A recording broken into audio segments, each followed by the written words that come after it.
Well, good morning. I've been thinking a lot about how I need to get back in gear with my YouTube video program. And the more I've thought about it, the more I've realized that I'm doing things here in the shop that very, very few other people are doing. There's a shop in California, I guess in Las Vegas, in Los Angeles, I guess, that's very similar to mine, but there really aren't many. The systems that I've developed all grew out of having a fish room in my home. My last fish room had about 100 tanks, and I began to develop a filtration system, water change system that I adapted, upgraded, and developed and installed here at Father Fish. Now I have a video about this that shows you a little bit about it, not a lot of detail, but I wanted to go into detail. What this system accomplishes is it is able to provide constant flow for non-drilled systems, constant water refresh, and continuous microbiological filtration, such that I never do water changes and I never do substrate cleaning. I've had this system up and operational for about 8 years, and in all that time I have never done a water change, with the exception of changing water out at the sump. And I've never done anything approximating a substrate cleaning. So let's get into this a little bit. The system is based on two principles. Number one, a deep sand bed. And by deep, this is a 20-gallon long with about 5 inches of substrate. Now that's a little more than this one that's 4 inches, a little more than this one that's 3 inches. The 3 inches is about minimum. 4 to 5 inches provides a system that remains clear and clean throughout.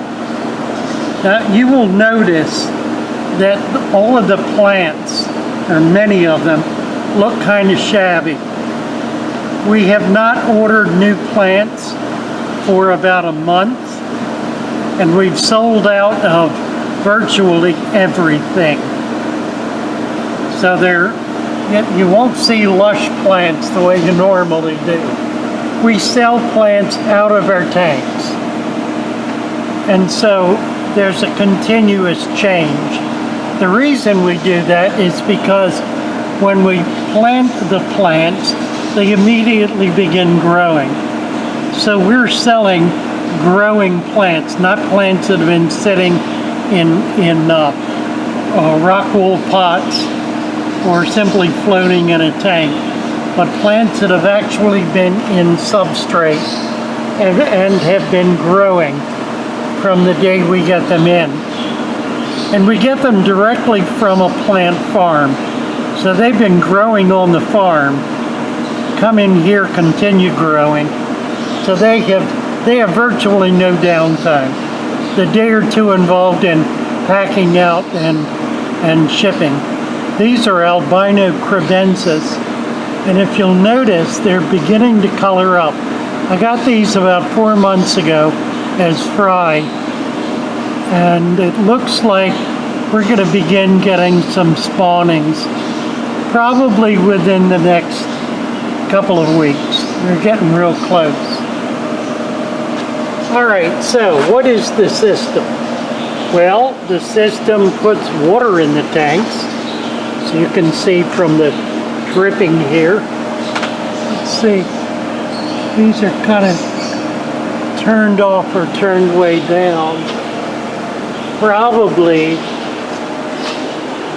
well, let me not get ahead of myself. This particular rack is what we call our pyramid. It has tanks on both sides, and if you look carefully, you'll notice in this middle row there's a tilt. When I installed these and built out the racks, I did not use treated lumber for the top, and I have suffered from it. This entire top rack needs to be rebuilt before it completely collapses. It's still holding, but it's tilting. Let's see. There's a lot of water going into this one. Oh yeah, that's what they've done. My helpers have cranked these wide open, and that has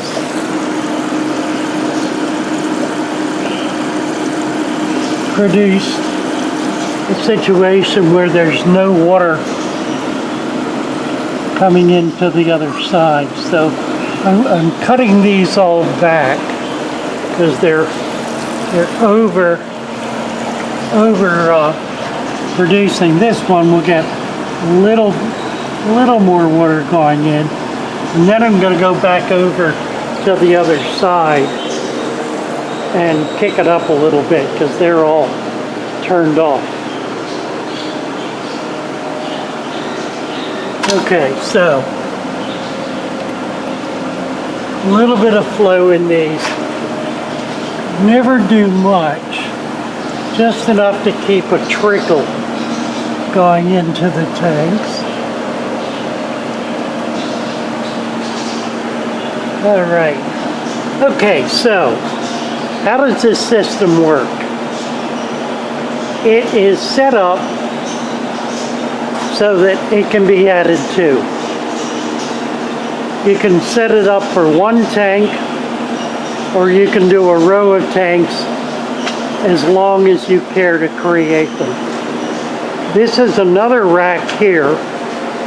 This is our 3-tier rack, set up in exactly the same way. There's water going into each of these tanks, or most of them, and it's overflowing and going back down into the sump. Let me show you the sump. In the back area, behind the tanks, for that first pyramid we were looking at, this is their sump.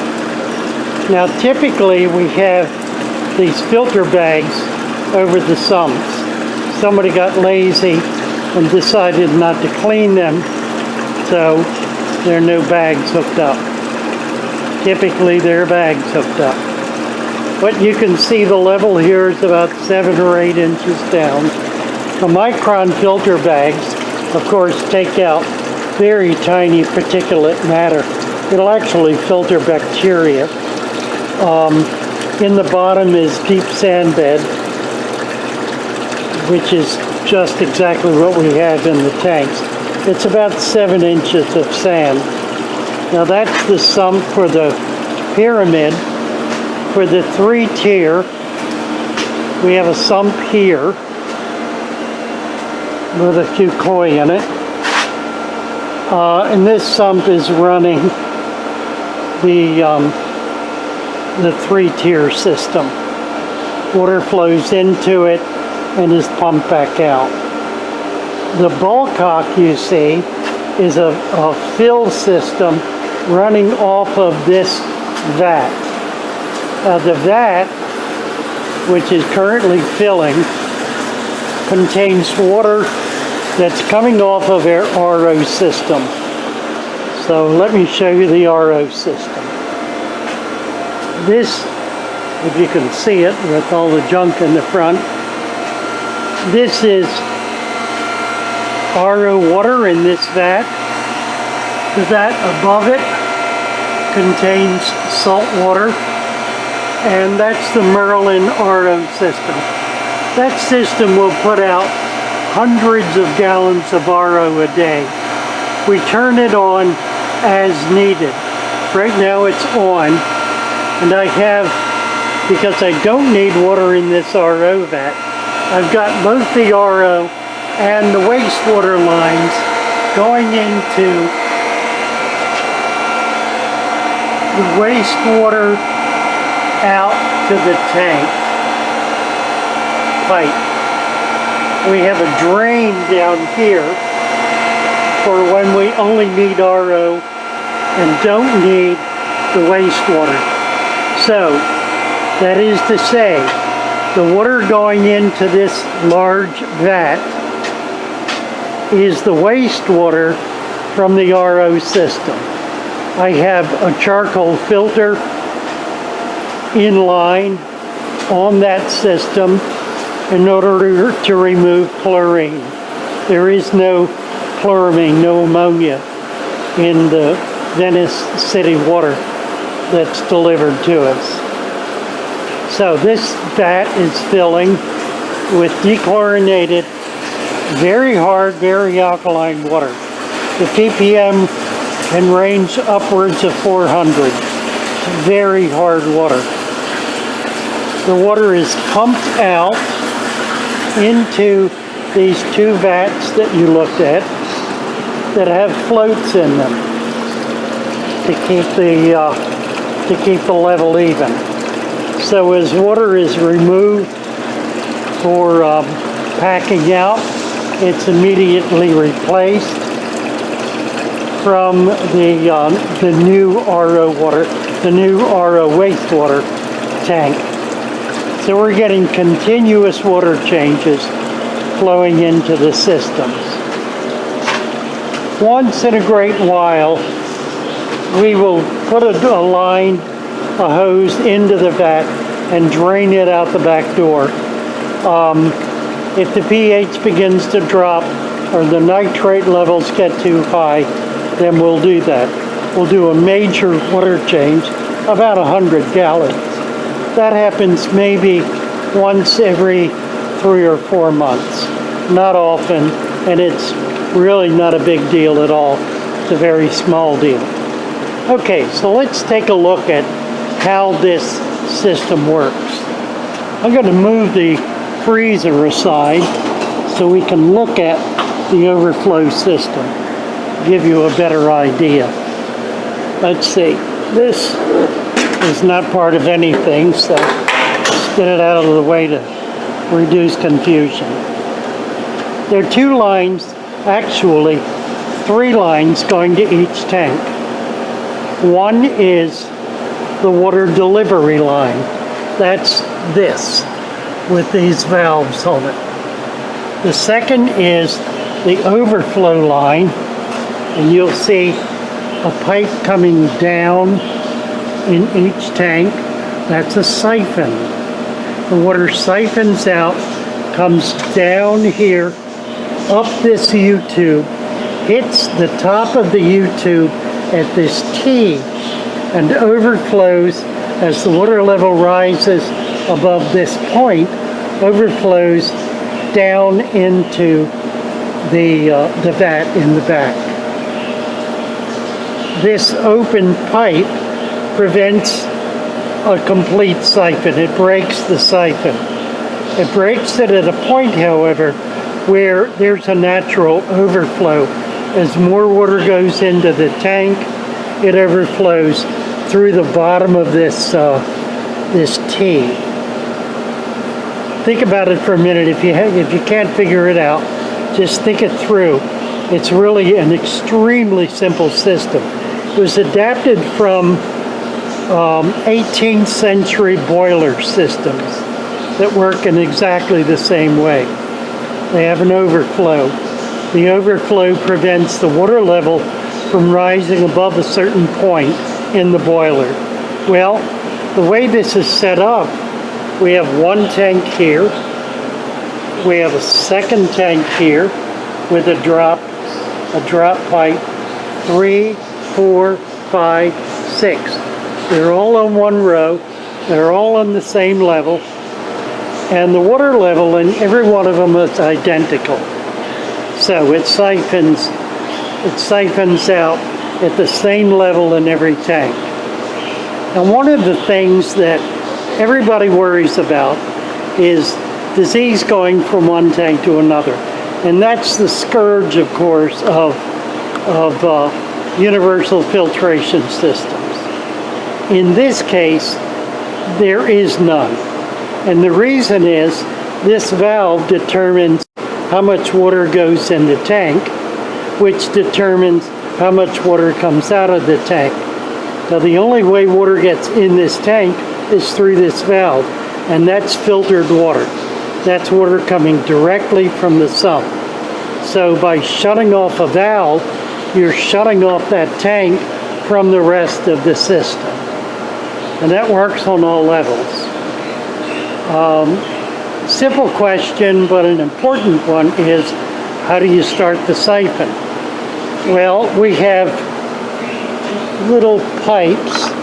I don't have a full one here, I don't think. Yeah, maybe I do. No, I don't. The top of this gets a cap with a little piece of pipe on it, and that stops air from coming out. So we put a wet vac on the other end of this line, or even right here on this line, in order to draw the air out of the system, fill it with water, in order to be able to start the siphon. So the system needs a small wet vac with a small diameter hose in order to be able to work effectively. We have 1, 2, 3 levels here. Each level has its own overflow. You can see it on the second one, and you can see it up on the third one. The third one is low. We found that that system is too high, and we've just recently decided to take it down. It's too high to work with, too high to use. It means crawling up on a ladder in order to try to catch anything. It's just a pain. We have used it to grow out Java fern, Java moss, and the like, and that works pretty well, but it still remains a pain. So we're going to do away with that top row and do something else with those tanks. So that's basically the system.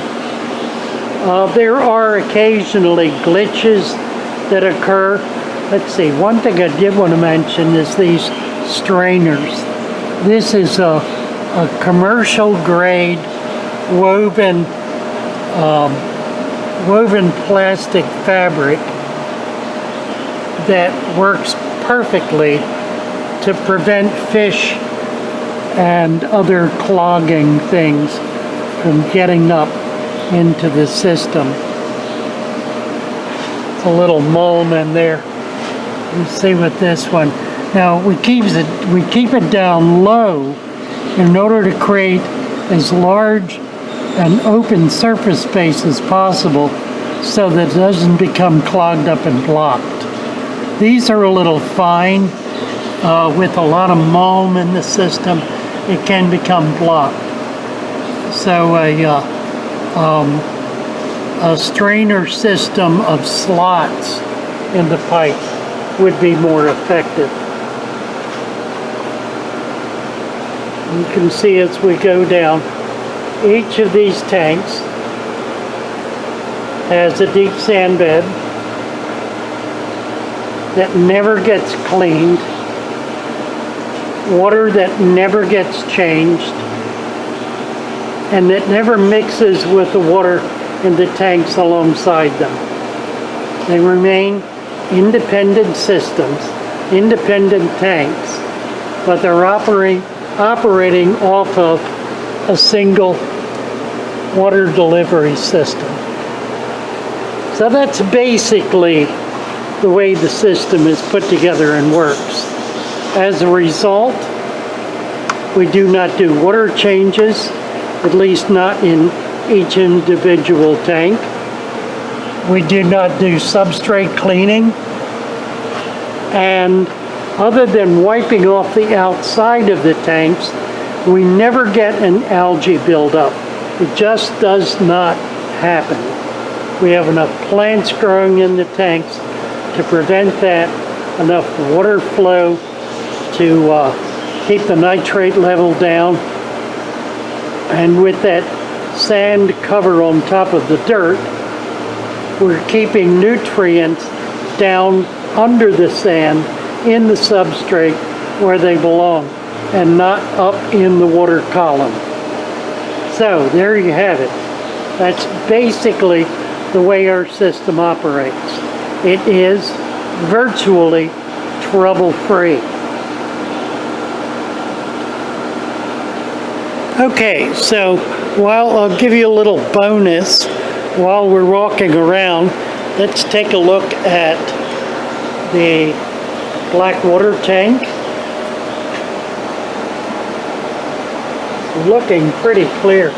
There are, I don't know whether they're vampire shrimp, I think, or wood shrimp. I think vampire shrimp have been spawning in here. And we've got lots of little ones. You can see one on that pot back there. These are little green neons. They're called green neons. They look for all the world like cardinals to me, but they came in as green neons. So that's what we'll call them. Even though most of the fish in here are South American, there's a pencil fish, the plants are Aponigeton. And I did that because they love it. They grow so well. Aponigetons are plants that grow in rain pools in the Ivory Coast, in West Africa, in pools in forests. And so they get diffused light. The water runs out every 7 or 8 months or so. The leaves die off, and the root ball, or the bulb, hibernates until there's a rain, in which case it explodes again. Now what happens in these tanks is the plants simply continue to grow, and they duplicate. They flower. You can see these long strands on the top are flowers. And if you look in the back, you can see just coming up on the surface is a flower. In back of it is a flower stem that's already flowered out. You can see that. It's not big, but it's there. We put our lucky bamboo in here. And it likes it real well. Looks like the pump has quit working. I'll have to get up there. Probably, I think it turned off or got clogged up. I'll see if I can get that going. Here's a Java temple plant. These are the leaves. I don't know where the plant is. Way over there in the corner. Kind of hiding in the corner. But lots of leaves on the top. And you can see some water sprite growing in the stump. Lots of mosses, sedges, other kinds of things. There's a ginger, and there's an orchid in there. So it's a thriving, growing environment. doing really, really well. About 6 inches of deep substrate. Okay, one more. Let me show you one more. These are the new Honduran red points. They're just beginning to color up. Really, really pretty little fish. Angels and frontosa and rainbows. Rainbows are coloring up nicely. They're looking pretty. Lots of angels. And some, what are they called? Not emperor tetra. The tetra in the back. Do. My brain's gone. I'll think of it. Don't come to me. Here's the 55. Need to take a look at that. This is the tank we set up mid-November. And then set up again, and then set up again. Doesn't have very many fish in it right now. And the plants are low. We've sold a lot off, so we're going to need to replant it. We'll have a big order of plants coming in next week. So there you have it. Give you one more look here at some of their bigger cichlid tank. It's a combination of South Americans and Africans.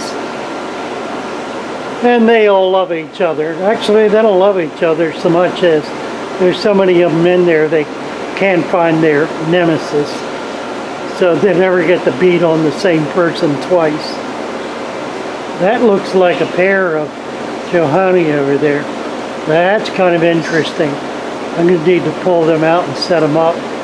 If they look like they're going to spawn, and they do look like they might, that's pretty exciting.